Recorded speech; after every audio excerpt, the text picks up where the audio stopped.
Extreme version of Brexit, incredibly disappointing for anybody who thinks democracy matters. Theresa May has waved the white flag.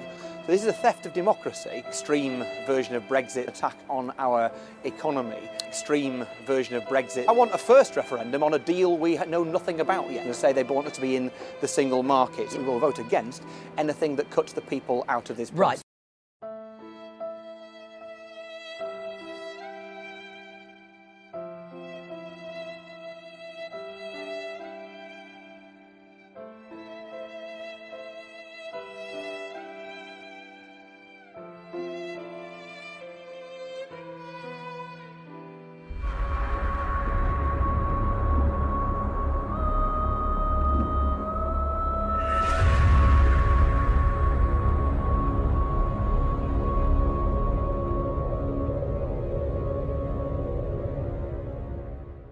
We can now talk to the Lib Dem leader, Tim Farron. Welcome to the Daily Politics. Looking lovely and sunny out there, if a little cold, no doubt, nice. By the Houses of Parliament.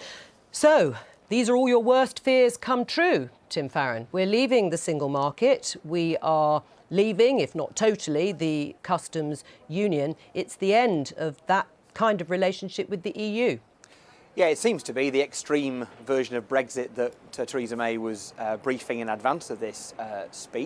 Okay, so we're already having to pause the video here, because if you've not noticed, right in the very beginning of him starting to speak, he said she chose the extreme Brexit option. Like she has multiple options to choose from. I don't quite understand this line of thinking. She basically has two choices. It's not even two choices, though. It really is only one choice she has. She could choose to stay in the EU, but then she would be going against the majority of the people that voted to leave. So really, she has one choice to follow, and that's leaving the EU. And everybody on all sides knew that leaving the EU meant leaving everything the EU has. We're getting out of it all, Tim. We're getting out from underneath the European Supreme Court. It's all going. There is no other options. Europe themselves even said we cannot cherry pick what we want. And she said in a speech, we respect that. So therefore we're just going to come out of them all. You need to stop crying and get on with it and get on board with it. Stop fighting it and stop making yourself look so ridiculous. And that is incredibly disappointing for anybody who thinks democracy matters, because what she has done is taken the views of 51.9% of the people who voted to leave the European Union last June and assume they all meant the same as Nigel Farage, and assume they wanted an extreme Brexit that was not on the ballot paper. So this is a theft of democracy as well as an attack on our economy. And to decide to do this without seeking the will and the opinion of the British people at the end of it is all the more offensive. Does he understand how silly and ridiculous he sounds during this part of his interview? Does he really understand it? I don't think he does, because he goes and states that 51.9% of the people voted to leave, which is a majority. A small majority, but it is a majority. And then he goes on in the same sentence to say that it's a theft of democracy. No, it's not, Tim. Majority voted to leave, and that is exactly what Britain is doing. So I don't understand all the crying. I know he wanted to stay in the European Union, and he can't accept the fact that the people voted to leave.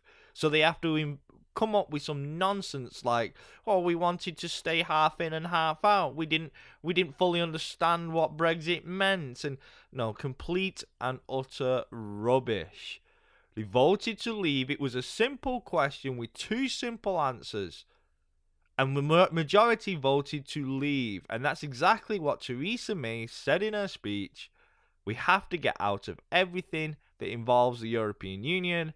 The European Union in itself says that we have to leave everything. We cannot cherry pick the things that we want to stay in. It's either all in or all out. So please stop with the crying. Stop with the nonsense and stop trying to mislead the people when they knew full well what they voted for. the speech was one, that she was going for the hard Brexit and ripping us out of the single market. The other was that Parliament would get a vote on the deal at the end of all this, which really is saying that politicians can have a bit of democracy at the end of this process, but the people can't. Right, but you're elected. We take the view that you start this process with democracy, as we did last June, but you do not end it with a stitch-up at some point because in the you want to see future. a second referendum, although... I want a first referendum on a deal we know nothing about yet. Right. All we know is that Theresa May has waved the white flag on the most important thing when it comes to our future relationship with Europe. Do we want to be in or out of the single market? Business is united in saying we should be in the single market. 90% of the electorate, it's not united if you completely. believe That's not true to say they are 100% I'm sure you could united. find somebody, but 90% of the people of all kinds in the most recent survey before Christmas say they want us to be in the single market. So to choose this extreme version is a theft of democracy. All right, let's ask... And the only way to close it is by asking people to say yes or no to the deal at the end of the process. Right, well, let's ask what you can do about it, Tim Farron, as leader of the Liberal Democrats. Will you be instructing your peers to vote against triggering Article 50, which would start the negotiation process to try and block this happening? So we've been very clear that we will use Parliament to amend whatever the government puts in front of us to ensure Britain gets the best deal, so that Britain does argue, for example, and fight its corner and business's corner to stay in the single market. Right, so you will block it. You will block triggering Article 50, just to be clear. No, well, I'll be very clear with you. Our red line is on a referendum. If the British people are not given their say at the end of all this, if the will of the people is ignored, if the people are cut out of this process, and this is a stitch-up between politicians and bureaucrats in Brussels and Whitehall, then we will not vote. We will vote against anything that cuts the people out of this process. Right, so you want that second referendum. That is the red line. We want a first referendum on the deal. Sorry to be pedantic. Semantic. It's okay, not about but on a the rerun, deal... but it's important. We're going to get a deal. We know nothing what it's going to look like. We have some idea what Theresa May will and won't fight for. She won't fight for Britain's future in the European single market, which is bad for business, but we've got no clue really as to what it will look like at the end. Why should the British people have that forced upon them when they've had no say? Parliament is full of elected representatives like your good self. Why isn't that enough in terms of giving you the say on the final deal? Well, if I'm honest with you, because we started with a referendum, I think that's how you've got to end up. We can't be in a situation where to reverse the process that we will have been through. If you think about it, if either the courts or even Parliament, elected though half of it is, were to, in inverted commas, frustrate the will of the people, that would be wrong and counterproductive. The only way Britain is staying in the European Union, it would appear, even the single market now, is if the British people tell the government that is what they want. The Liberal Democrats are the only people providing the vehicle for that democracy to take place. Right, you're representing, as you say, the 48% who voted and I think probably a majority of the leavers who want us to stay in the single market. All right, well, obviously we don't know what the numbers are in terms of who wanted to stay in the single market. We don't, but it's a lot more than none. Right, well, I'm sure it is more than none. You may not like it, in fact I know you don't like it, but the issue of immigration was important one way or another.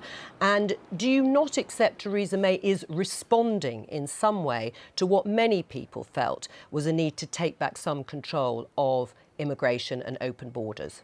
I think what she's not doing, and what nobody else seems to be doing, is making the case for British people and our freedom of movement, British business, British students. But answer the question on immigration. Freedom of movement. But if you are concerned about immigration, it is a two-way street, and nobody seems to be arguing the best deal for us. And if you take Theresa May's line that freedom of movement is some kind of a red line, then don't accept what the other side say over membership of the single market. Go and argue Britain's case. If you want to be in the single market, and you don't want some of the other stuff that other people in Europe say we've got to have, don't just accept it. All right. Don't wave the white flag. Go and fight Britain's corner. She's waved the white flag and given up. Okay, so it looks like he's never going to accept the fact that we're going to leave the EU. He's just never going to accept that fact at all. He doesn't seem to understand it. Keeps calling for more referendums, saying Theresa May's already waving white flags and surrendering. I don't quite follow what he's talking about. To me, all I can hear is just nonsense coming in one ear and going out the other, because I can't make sense of what he's talking about, to be honest with you. He doesn't understand that Britain is in a position of power. It has the rest of the European Union shaking in their boots. We hold all the cards. Because if we cut ourselves off from the European Union, we're going to be fine. We have countries all around the world lining up to agree open free trade deals with us so we can export and import all sorts of goods around the rest of the world. And they don't like it. The European Union doesn't like it because, as the facts point out, they rely more on us than we do on them. So if we leave, it's a bigger hit to them than it is to us. And people like Tim Farron do not understand the position that we are actually in. They keep saying it's a theft of democracy and the people have not been listened to. And I'm afraid the people have been listened to.